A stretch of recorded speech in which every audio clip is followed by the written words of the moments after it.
नमस्कार दोस्तों, स्वागत है अपने YouTube channel top trending GK में। दोस्तों आज 22 दिसंबर को जो एसएससी स्टेनोग्राफर का एग्जाम हुआ है सेकंड शिफ्ट में, जो 3 से 5 बजे वाली शिफ्ट थी। टोटल यहाँ पर 50 जो जीके के सवाल पूछे गए थे इस शिफ्ट में, 50 में से लगभग आप देख सकते हो 46 हूबहू एग्जैक्ट सारे सवाल मिल चुके हैं। तो इस वीडियो में ये सभी क्वेश्चन अपन एक्स्ट्रा फैक्ट सहित कवर करने वाले हैं, तो वीडियो के एंड तक जरूर बने रहना, क्योंकि सारे क्वेश्चन आने वाले किसी भी कम्पिटिटिव एग्जाम्स की दृष्टि से काफ़ी इंपॉर्टेंट होने वाले हैं। और पीडीएफ फाइल इसकी फर्स्ट प्लस सेकेंड दोनों ही शिफ्टों की कंबाइन करके मैं टेलीग्राम चैनल पर डाल दूंगा। तो जिन भी कैंडिडेट ने टेलीग्राम चैनल ज्वाइन नहीं किया तो ज़रूर कर देना, वहाँ पर फ्री ऑफ कॉस्ट सारा स्टडी मटेरियल पड़ा हुआ है। तो डिस्क्रिप्शन बॉक्स में लिंक है, क्लिक करके ज्वाइन कर सकते हो। जिन भी कैंडिडेट ने फर्स्ट शिफ्ट का वीडियो नहीं देखा है तो चैनल पर पड़ा हुआ आप देख सकते हो। वीडियो कंटिन्यू करें उससे पहले मैं आपको बता दोस्तों, एसएससी एग्जाम्स 2021 हेतु अनअकैडमी पर जो इंडिया के टॉप एजुकेटर हैं वो यहाँ पर बैच लेके आ गए हैं। 21 दिसंबर से ये आपके बैच स्टार्ट हो चुका है। यहाँ पर आप देख सकते हो जैसे कि पवन राव सर हो गए, रानी सिंह मैम, अभिनव शर्मा सर हैं। तो इन सभी एजुकेटर का एक ही प्लेटफॉर्म पर आपको पढ़ने का मौका मिलने वाला है। 21 दिसंबर से एसएससी के 3 बैच स्टार्ट हो चुके हैं, जिसमें कंप्लीट बैच हैं, फाउंडेशन बैच हैं, और इसमें फुल सिलेबस आपकी कवर होगा। टॉप एजुकेटर के द्वारा पीडीएफ स्टडी मटेरियल रहेगा, लाइव टेस्ट, अनलिमिटेड एसेज और डेली लाइव क्लासेज होने वाली है। यहाँ पर मैं आपको बता दूं, यदि आप 31 दिसंबर से पहले एनरोल कर देते हो, क्योंकि 31 दिसंबर के बाद फीस है वो हाइक हो जाएगा, फीस में वृद्धि हो जाएगी। अभी जो एसएससी के एग्जाम्स का मैं आपको बता दूं, फी तो 12 मंथ की 6,000 रुपये है। और यदि आप टीटीजी के कूपन कोड अप्लाई करते हो तो इसमें आपको एक्स्ट्रा 10% का डिस्काउंट भी मिल जाएगा। और इसमें हिंदी और इंग्लिश माध्यम दोनों ही स्टूडेंट के लिए ये बैच स्टार्ट हो रहे हैं, जो कि 6 मंथ का आपके ये कंप्लीट बैच है और फाउंडेशन बैच है 9 मंथ का। लिंक डिस्क्रिप्शन बॉक्स में है, ज़्यादा जानकारी के लिए आप क्लिक करके एनरोल कर सकते हो। और टीटीजी के कूपन कोड की सहायता से आपको एक्स्ट्रा डिस्काउंट भी मिल जाएगा। तो इन सभी कैंडिडेट का बहुत बहुत धन्यवाद जिन्होंने रियल क्वेश्चन से वो सेंड किए हैं। तो इसमें आपके नगेंद्र कुमार यादव हैं, शनि हैं, और AB दगोरिया, नाफिस कुरैशी हैं, इन्होंने बहुत से सवाल भेजे हैं। नितिन, तो नितिन भाई ने भी बहुत से सवाल सेंड किए हैं। अभिषेक भाई, दीपक सिंह, विशाल राठी हैं, जीशन भाई, प्रशांत विश्वास, शुभम, सबरीन असलम, प्रियंका सिंह। तो इन सभी कैंडिडेट का बहुत बहुत धन्यवाद जिन्होंने टेलीग्राम पर ये सभी लगभग रियल क्वेश्चन है वो सेंड कर दिए हैं। और पहला सवाल देखिएगा यहाँ पर, पानीपत का दूसरा युद्ध किन के मध्य हुआ था? फर्स्ट शिफ्ट में भी आया था पानीपत का प्रथम युद्ध, और सेकंड शिफ्ट में आ गया पानीपत का द्वितीय युद्ध।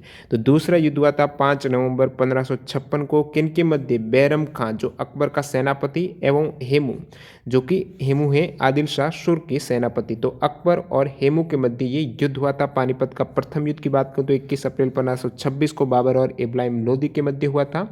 और जो थर्ड युद्ध हुआ था वो 1761 को मराठा और अहमद शाह अब्दाली के मध्य। मरुस्थल में उगने वाले पौधे क्या कहलाते हैं? तो इसे जीरोफाइट्स बोला जाता है। जो डेजर्ट मरुस्थल में उगने वाले जितने भी प्लांट है उसे जीरोफाइट्स बोला जाता है। नेक्स्ट देखिए, एबल प्राइज किस क्षेत्र में दिया जाता है? तो गणित के क्षेत्र में दिया जाने वाला नॉर्वे के राजा के द्वारा ये प्रतिवर्ष पुरस्कार दिया जाता है। एबल प्राइज यहाँ पर प्रथम बार 2003 में दिया गया था। और 2020 में जो एबल प्राइज दिया गया वो हेलेल फुस्टनबर्ग और गिरगोरी मार्गुलिस को दिया गया है। वर्ल्ड हैप्पीनेस इंडेक्स 2020 में भारत की रैंक पूछी तो भारत की रैंक है यहाँ पर 2020 में 144वीं रैंक है। विश्व जो हैप्पीनेस रिपोर्ट है 2020 के मुताबिक टोटल 156 देशों में से भारत की 144 है, और प्रथम यहाँ पर रैंक पर है फिनलैंड। 1975 वर्ल्ड कप में भारतीय क्रिकेट टीम के कप्तान कौन थे? जो पहला ओडीआई वर्ल्ड कप हुआ था वो 1975 में हुआ था। विजेता टीम रही थी वेस्ट इंडीज। और इसमें यहाँ पर कप्तान का पूछा है, भारतीय क्रिकेट टीम के कप्तान कौन थे? तो वो थे दोस्तों एस वेंकट राघवन थे। और 1975 का वर्ल्ड कप आपको मैंने बता दिया, इसे प्रूडेंशियल कप 75 भी बोला जाता है, जो कि पहला संस्करण था। और विजेता रही थी, मैंने बता दिया, वेस्ट इंडीज। अगला सवाल देखिए, नेशनल कंज्यूमर डे कब मनाया जाता है? तो राष्ट्रीय उपभोक्ता दिवस की बात करें तो 24 दिसंबर को मनाया जाता है प्रतिवर्ष। और पूछ रहे हैं कि कंज्यूमर प्रोटेक्शन एक्ट कब आया था? तो ये 1986 में CUPR कोपरा एक्ट जो कंज्यूमर प्रोटेक्शन एक्ट है। और यहाँ पर पूछा है कंज्यूमर डे तो 24 दिसंबर हो जाएगा। और इस एक्ट को रिप्लेस हाल ही में 2019 में किया गया है, कंज्यूमर प्रोटेक्शन एक्ट 2019 हो गया अब। वर्ल्ड टीबी डे 2020 की थीम आपको पूछी है तो विश्व जो तपेदिक टीबी जो दिवस मनाया जाता है वो 24 मार्च को मनाया जाता है। और वर्ल्ड टीबी डे 2020 की जो थीम है वो है इट्स टाइम हो जाएगा। क्या है थीम? इट्स टाइम और टीबी डे मनाया जाता है 24 मार्च को। अगला सवाल, आर्टिकल 243 से 243 ओ किससे संबंधित है? तो आर्टिकल 243 आप सभी को पता होगा, इसके अंतर्गत पंचायती राज से संबंधित उपबंध है। भाग 9 हो जाएगा पंचायती राज से संबंधित यहाँ पर विषय जो आर्टिकल 243 में है। और भाग 9 में अनुसूची बहुत बार पूछा जाता है कि पंचायती राज है किस अनुसूची का विषय हो जाएगा, अनुसूची 11 करेक्ट हो जाएगी। नेक्स्ट वन देखिए, प्रथम सरस्वती सम्मान जो कि के बिरला फाउंडेशन के द्वारा ये सम्मान दिया जाता है। और आपको पूछा है प्रथम सरस्वती सम्मान विजेता कौन है? तो हरिवंश राय बच्चन है। कब दिया गया था? 1991 में दिया गया था। और लेटेस्ट जो 2019 में सरस्वती सम्मान दिया गया वो वासुदेव मोही को दिया गया। किसे दिया गया? वासुदेव मोही को दिया गया है। उनकी रचना थी चेकबुक हेतु सिंधी भाषा में ये दिया गया है। और के बिरला फाउंडेशन के द्वारा दिया जाने वाला ये एक साहित्यिक सम्मान है। इसमें पुरस्कार राशि 15 लाख। नेक्स्ट में देखिए, केंद्रीय बजट 2020-21 में कौशल विकास हेतु कितनी राशि आवंटित हुई है? तो कौशल विकास हेतु केंद्रीय बजट 2020-21 में 3000 करोड़ रुपए की राशि आवंटित हुई है।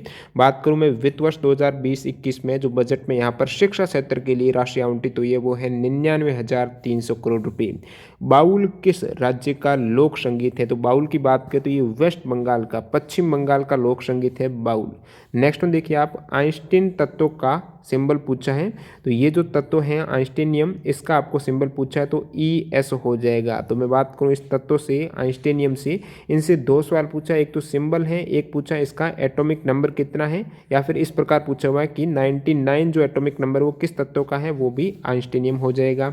अगला सवाल देखिए, times of India sport award 2019 जो लिटरेचर अचीवमेंट अवार्ड दिया गया है वो किसे दिया गया है? तो times of India sport award के तहत 2019 में लाइफ टाइम अचीवमेंट अवार्ड दिया गया है बाईचुंग भूटिया को, जो कि पूर्व भारतीय फुटबॉल टीम के कप्तान बाईचुंग भूटिया को ये award life time achievement award दिया गया है। अन्य में यहाँ पर अवार्ड की बात करूँ जो Times of India sport award के तहत 2019 में दिए गए हैं अदर कैटेगरी में, जो इंपॉर्टेंट हो जाते हैं आने वाले एग्जाम्स के लिए। तो इसमें sport person of the year का जो Times of India sport award दिया गया PV सिंधु को, बहुत इंपॉर्टेंट फैक्ट है। Icon of the century award है बलबीर सिंह को। क्रिकेटर ऑफ द ईयर का यहाँ पर रोहित शर्मा को दिया गया है। टीम ऑफ द ईयर है वो है भारतीय पुरुष hockey team. Coach of the year Jaspal Rana. Inspiration of the year Rani Rampal. आप कमेंट करके बताना दोस्तों रानी रामपाल किस स्पोर्ट से संबंधित है, एग्जाम्स में बहुत बार पूछा जाता है। Mentor of the year Pullela Gopichand. Change agent of the year Odisha हो जाएगा स्टेट। और कॉर्पोरेट सपोर्टर रिलायंस हो जाएगी। Unbreakable spirit sport PV Sindhu. Youth icon है विजेंद्र सिंह। तो ये सभी आपको अवार्ड याद में रखना है जो Times of India sport award के तहत 2019 में दिया गया। आपको पूछा था lifetime achievement award Baichung Bhutia. Next देखिए, जम्मू कश्मीर प्रशासन ने संविधान के आर्टिकल जो अनुच्छेद 370 के अधिकतर प्रावधान रद्द किए जाने के बाद किस पूर्व CM को घर में नजरबंद करके बाद में रिहा कर दिया है? तो ये 14 अक्टूबर 2020 को रिहा किया गया है महबूबा मुफ्ती को। और इससे पहले इन्हें नजरबंद किया गया था अनुच्छेद 370 के अंतर्गत। और यहाँ पर पूछा था कौन से पूर्व CM को, तो महबूबा मुफ्ती। बाकी अन्य को भी रिहा किया गया, उसमें फारूक अब्दुल्ला को 15 सितंबर 2019 को Jammu Kashmir public safety act 1978 के तहत नजरबंद किया था। और बाद में 13 मार्च 2020 को रिहा किया गया था फारूक अब्दुल्ला को। अगला सवाल देखिएगा यहाँ पर, अरुंधति रॉय के द्वारा लिखित पुस्तक का आपको पूछा था। तो ये जो इंपॉर्टेंट बुक्स जो अरुंधति रॉय के द्वारा लिखित हैं इसकी मैंने PDF टेलीग्राम चैनल पर डाल रखी है, जिसमें मुख्य ऑथर जैसे कि चेतन भगत हो गए, नरेंद्र मोदी, अरुंधति रॉय हैं, जहाँ से अक्सर सवाल पूछे जाते हैं, उनकी सारी बुक्स मैंने वहाँ पर डाल दी है, तो आप देख सकते हो टेलीग्राम पर। अरुंधति रॉय द्वारा लिखित पुस्तक में the God of small things है, जो कि मैन बुकर प्राइज जीता था इन्होंने 1997 में। यहाँ से सवाल पूछा जाता है बहुत बार। और आज आपकी जो अरुंधति रॉय के द्वारा लिखित पुस्तक में ऑप्शन था the ministry of utmost happiness है, ये करेक्ट हो जाएगा the ministry of utmost happiness. बाकी अन्य पुस्तक ये सभी अरुंधति राय के द्वारा लिखित हैं। और उस ऑप्शन में जो सवाल पूछा गया था अरुंधति रॉय के द्वारा लिखित पुस्तक में एक सूटेबल बॉय भी ऑप्शन था। तो ये पुस्तक है विक्रम सेठ की, एग्जाम्स में पूछा जाता है ये सवाल भी। कौन सा सिंधु घाटी सभ्यता का स्थल या जो राज्य से सुमेलित नहीं है, तो इस प्रकार ऑप्शन दिए गए थे। राखीगढ़ दिया गया था और पंजाब राज्य दे रखा था। आपको पता है राखीगढ़ है हरियाणा में, हिसार जिला हरियाणा में है राखीगढ़ी, जो स्थल है सिंधु घाटी सभ्यता का। कालीबंगी है, कालीबंगा राजस्थान करेक्ट सुमेलित है। लोथल गुजरात है, आलमगीरपुर है उत्तर प्रदेश में है। तो ये आपके सही सुमेलित नहीं था, तो करेक्ट हो जाएगा राखीगढ़ी पंजाब, क्योंकि ये हिसार हरियाणा में है। नेक्स्ट वन, राजस्थान की सीमा किस राज्य के साथ नहीं लगती है? तो राजस्थान की सीमा आप सभी को पता है पंजाब, नीचे हरियाणा, फिर उत्तर प्रदेश, मध्य प्रदेश और इस साइड में गुजरात से लगती है। तो किससे नहीं लगती है? ऑप्शन में महाराष्ट्र था, बिल्कुल करेक्ट हो जाएगा 2020 में। और ये आपके सवाल पूछा गया है, जो ऑरस्टेड का प्रयोग था ये कौन सी एनिवर्सरी मनाई गई है 2020 में? तो दोस्तों ऑरस्टेड जो एक्सपेरिमेंट हुआ था वो 1820 में हुआ था। तो अभी 2020 और 1820 आप कहेंगे 200 साल हो गए, तो ये आपकी 200वीं एनिवर्सरी मनाई गई है ऑरस्टेड एक्सपेरिमेंट की 2020 में। अब देखिए ये ऑरस्टेड का प्रयोग है क्या? तो ये डेनमार्क की प्रसिद्ध वैज्ञानिक थे ऑरस्टेड। इन्होंने किसी चालक में धारा बहने से उनके आसपास चुंबकीय क्षेत्र उत्पन्न हो जाता है, ये एक्सपेरिमेंट इन्होंने किया था। किसी भी चालक तार के अंदर यदि धारा प्रवाहित होती है तो उसके आसपास चुंबकीय क्षेत्र हो जाता है, इसलिए वो आपको आकर्षित करेगी और पकड़ लेगी, करंट आ जाता है आपकी। कोरोना से लड़ने के लिए ब्रेक द चेन मुहिम किस राज्य ने शुरू की है? तो कोरोना से लड़ने के लिए ब्रेक द चेन मुहिम है, ये आपकी केरल सरकार ने इस मुहिम में के तहत हैंड वॉशिंग अभियान शुरू किया था। तो ब्रेक द चेन मुहिम में। और मैं बात करूं नमस्ते ओवर हैंडशेक अभियान है, किस राज्य ने चलाया था? तो कर्नाटक राज्य ने नमस्ते ओवर हैंडशेक अभियान चलाया था। आपकी पूछा है ब्रेक द चेन, जो कि केरल सरकार का अभियान है, हैंड वॉशिंग अभियान। दाल बाटी चूरमा किस राज्य का प्रचलित खाद्य, ये जो डिश है खाना है दाल बाटी चूरमा, ये राजस्थान की डिश हो जाएगी। नेक्स्ट वन आपके किस टाइप से सवाल पूछा गया था? One question from who is not a classical singer. तो ये ऑप्शन पर आधारित है। क्या ऑप्शन थे? जिन भी कैंडिडेट का था कमेंट करके बता सकते हैं।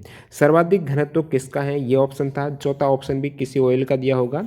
तो मैं बात करूं पानी या फिर जो भी ऑयल है, तो ऑयल का जो घनत्व रहता है, चाहे सरसों का हो गया, पाम ऑयल हो गया, इनका घनत्व पानी से कम ही रहता है। तो ऑप्शन में आपकी पानी था, करेक्ट हो जाएगा। सर्वाधिक घनत्व किसका है? तो पानी का घनत्व है, ऑयल से ज़्यादा होता है कोई भी तेल हो। और मैं बात करूं वैसे सर्वाधिक घनत्व की, तो वो मरकरी का ज़्यादा होता है लिक्विड फॉर्म में।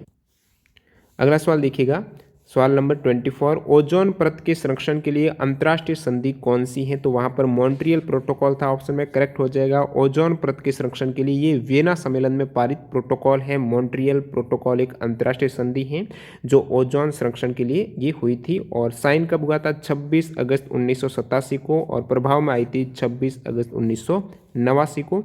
अब देखिए मॉन्ट्रियल प्रोटोकॉल तो हो गया, लेकिन मॉन्ट्रियल ये कहाँ पर हुई थी संधि? तो मॉन्ट्रियल एक सिटी है कनाडा की। और बहुत बार एग्जाम से पूछा जाता है वेटलैंड नम भूमि के संरक्षण से संबंधित कौन सा कन्वेंशन हुआ था, सम्मेलन हुआ था? वो था रामसर सम्मेलन। आप कमेंट करके बताना था कि मेरे को पता चल जाए कितने कैंडिडेट वीडियो कंटिन्यू देख रहे हैं कि रामसर है ये किस देश की सिटी है। अगला सवाल देखिए, राज्य के नीति निर्देशक तत्व संविधान के किस भाग में है? तो नीति निर्देशक तत्व है ये भाग 4 में, आर्टिकल 36 से 51 के मध्य है। और भाग 4A के अंतर्गत क्या है? तो कहेंगे मौलिक कर्तव्य हैं, आर्टिकल 51A में। भाग 3 में मौलिक अधिकार हैं, आर्टिकल 12 से 35 के मध्य। भारतीय संविधान ने किसको प्रतिस्थापित किया है? तो इससे पहले था गवर्नमेंट ऑफ इंडिया एक्ट 1935 को आप कहेंगे प्रतिस्थापित किया है। एक आपकी क्वेश्चन किसी क्राफ्ट से रिलेटेड सवाल था, नॉर्थ ईस्टर्न स्टेट का नाम यहाँ पर स्टूडेंट बता रहे क्या डिफरेंट था, कौन सा क्राफ्ट था? आप कमेंट करके बताना, एग्जैक्ट सवाल याद नहीं कर पा रहे थे स्टूडेंट। अगला सवाल देखिए, राणा कुंभा ने किसका निर्माण करवाया था? एग्जैक्ट सवाल इस टाइप से पूछा गया था कि राणा कुंभा ने महमूद खिलजी के नेतृत्व वाली मालवा और गुजरात की सेनाओं पर विजय प्राप्त करने के बाद किस स्मारक का निर्माण कराया था? तो ये है विजय स्तंभ। 1448 में चित्तौड़गढ़ राजस्थान में इसका निर्माण करवाया गया था। अंतर्राष्ट्रीय इकाई प्रणाली ने कितनी मूल भौतिक जो फंडामेंटल यूनिट्स हैं, भौतिक इकाइयाँ हैं, तो मूल कितनी है ये पूछा था। तो आपको पता है एसआई में 7 मूल इकाइयाँ हैं। ये है metre, kilogram, second, ampere, kelvin, mole पदार्थ की मात्रा का है। और कैंडेला हो जाएगी प्रकाशित तीव्रता। भारत का प्रायद्वीपीय पठार के भाग आपको पूछा था, तो यहाँ पर पर्वतीय प्रायद्वीपीय पठार की बात करूँ 4 प्रमुख पठारों में विभाजित है, दक्कन का पठार, पूर्वी पठार, मध्यवर्ती पठार और काठियावाड़ का पठार। अगला सवाल देखिएगा, दक्षिण पश्चिम मानसून भारत के किस तट के समानांतर है? तो तमिलनाडु के तटीय इलाके के समानांतर है, इसलिए आपको पता होना चाहिए दक्षिण पश्चिम मानसून से तमिलनाडु में वर्षात नहीं होती है। तो वर्षात वहाँ पर होती है उत्तर पूर्वी मानसून की ऋतु से, जो कि निर्वर्तन जो आगमन वाला मानसून है इसे दक्षिण पश्चिम कहा जाता है, और जो जाता है मानसून के निर्वर्तन को जो ऋतु रहती हैं आगमन निर्गमन, ये उत्तरी पूर्वी मानसून की ऋतु के नाम से जाना जाता है। तो मानसून जो आता है वो दक्षिण पश्चिम मानसून में है, जो तमिलनाडु के तटीय इलाके के समानांतर है। ऑप्शन में तमिलनाडु था, करेक्ट हो जाएगा। पूछा था किस तट के समानांतर है दक्षिण पश्चिम मानसून में बात करूँ, सबसे पहले जो साउथ वेस्ट मानसून आता है वो अरेबियन सी ब्रांच का मैं सबसे पहले बात करूँ तो ये केरला में आता है, कोस्टल एरिया केरला में, वेस्टर्न घाट में। अगला सवाल देखिएगा, मिथेन गैस के एक अणु में हाइड्रोजन आपको पूछा था, मिथेन फॉर्मूला पता है CH4, तो हाइड्रोजन के कितने हो जाएंगे यहाँ पर, आप कहेंगे 4 परमाणु। किस रंग की वेवलेंथ है वो येलो रंग से ज़्यादा होती हैं, तो आप कहेंगे यहाँ पर विबज्योर फॉर्मूला। तो येलो रंग ये हो गया। तो ये बढ़ता हुआ क्रम है, सबसे ज़्यादा किसकी है, रेड की, और रेड से कम ऑरेंज की। तो येलो से ज़्यादा किसकी हो जाएगी, ऑरेंज और रेड की। ऑप्शन में ऑरेंज था, करेक्ट हो जाएगा। ये बढ़ता हुआ क्रम है वेवलेंथ का। अगला सवाल, सेल्सियस तापमान को फ़ारेनहाइट में कन्वर्ट करना था। वैल्यू कुछ भी हो आप इस फॉर्मूले से कन्वर्ट कर सकते हो, F-32/9 बराबर C/5। तो सेल्सियस में दिया गया था, जो भी दिया गया था, जैसे कि 25 दिया गया था तो इसमें आप 25/5 कीजिए, यहाँ से आपकी फ़ारेनहाइट की वैल्यू आ जाएगी। अगला सवाल देखिए, जो जामिया मस्जिद है श्रीनगर में उसकी शेप क्या है, रूप की। तो रूप की शेप है ये पिरामिडिकल है, पिरामिडल शेप हो जाएगी। ऑप्शन में पिरामिड था, करेक्ट हो जाएगा। तो जामिया मस्जिद जो श्रीनगर में है इसकी आपको रूप की शेप पूछी थी, तो ये पिरामिडल शेप्स हो जाएगी। और अगला सवाल, राष्ट्रीय गान में जो उत्कल है वो किस राज्य को रिप्रेजेंट करता है। उत्कल का मतलब है ओडिशा। आप देखते हो राष्ट्रीय गान में पंजाब, सिंध, गुजरात, मराठा, द्राविड़, उत्कल, बंग। तो द्राविड़, उत्कल, उत्कल का मतलब ओडिशा, द्राविड़ यानी दक्षिण। अगला सवाल, धार्मिक स्वतंत्रता किस अनुच्छेद में है। तो धार्मिक स्वतंत्रता है आर्टिकल 25 से लेकर 28 तक। जो भी मैं स्वतंत्रता है वो आर्टिकल बता देता हूँ आपको, अधिकार वाली। और इसमें आपकी समानता का अधिकार हो जाएगा 14 से 18, फिर स्वतंत्रता का अधिकार 19 से 22, और शोषण के विरुद्ध अधिकार 23 से 24 है। और धार्मिक स्वतंत्रता जो पूछा था आर्टिकल 25 से 28। उसके बाद संस्कृति और शिक्षा संबंधित आर्टिकल 29 और 30 है, और संवैधानिक उपचार वाला है ये अनुच्छेद 32। अब देखिए एक सवाल था पीपीएफ में, एफ का मतलब आपको पूछा था। तो पीपीएफ में एक तो ये होता है पब्लिक प्रोविडेंट फंड होता है, एक होता है दोस्तों प्रोडक्शन पॉसिबिलिटी फ्रंटियर। तो ये ऑप्शन में स्टूडेंट बता रहे था, तो ये फ्रंटियर वाला करेक्ट हो जाएगा। अगला सवाल देखिए, चौरी चौरा कहाँ पर है। तो ये जो जगह है चौरी चौरा, ये भारत के उत्तर प्रदेश राज्य के गोरखपुर जिले में है। तो उत्तर प्रदेश राज्य में है। यहाँ पर जो चौरी चौरा कांड हुआ था 4 फरवरी 1922 को हुआ था। और इस घटना के तुरंत बाद बहुत बार एग्जाम पूछा जाता है कि असहयोग आंदोलन है वो किस घटना के बाद है। महात्मा गांधी ने उसको समाप्त करने की घोषणा कर दी थी। तो चौरी चौरा कांड हुआ था 4 फरवरी 1922 में, हिंसा हो गई थी। इस कारण महात्मा गांधी हैं इसके समर्थक नहीं थे और उन्होंने असहयोग आंदोलन समाप्त कर दिया था। Which river does not flow to east है। तो पूर्व की ओर प्रवाहित नदी कौन सी नहीं है। पूर्व की ओर प्रवाहित का मतलब क्या हो गया, जो ये बंगाल की खाड़ी में नदियाँ गिरती हैं वो कौन सी नहीं गिरती है वो पूछा था आपको। तो इसमें ये पेरियार रिवर हो जाएगी, जो बंगाल की खाड़ी में है वो नहीं गिरती है, इस साइड अरब सागर में गिरती है। तो आप कहेंगे पश्चिम की ओर प्रवाहित है। और पूर्व की ओर जो प्रवाहित नदियां हैं उसमें मैं आपको मेजर ईस्ट फ्लोइंग रिवर्स बता देता हूं। तो गोदावरी, कृष्णा, कावेरी, महानदी हो गई।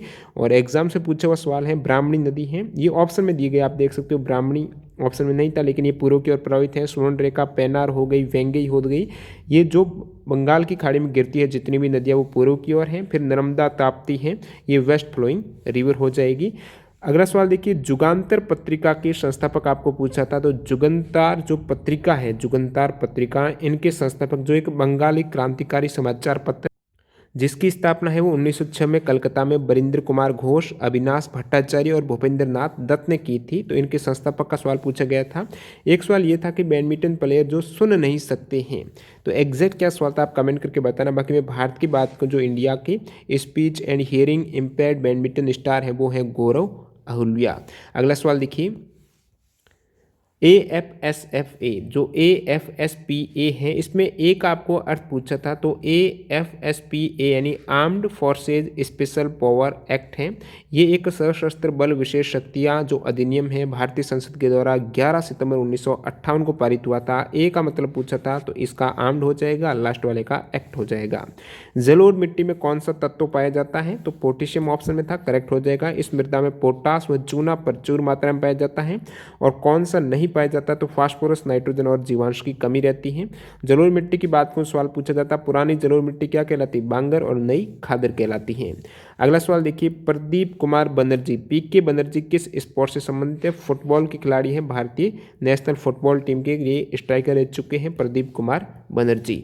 एक आपकी एग्जैक्ट क्या सवाल था जिसमें जीआई टैग तो नहीं था, लेकिन इस टाइप से दिया हुआ गया, स्टूडेंट बता रहे कोई फेस्टिवल था, तो मैं यहाँ इसकी बात करूँ, जो तेहल फुआन है ये मिजोरम का एक जीआई टैग वाला एक क्लॉथ है जो बनाया जाता है। तो एग्जैक्ट आप कमेंट करके बताना इससे क्या सवाल था, क्या इससे रिलेटेड कोई सवाल था, फेस्टिवल था या फिर जीआई टैग था। जिन भी कैंडिडेट का एग्जाम था वो बता देना। इसकी पीडीएफ फाइल आपको फर्स्ट प्लस सेकंड शिफ्ट दोनों की कंबाइन करके जल्दी मैं डाल दूंगा।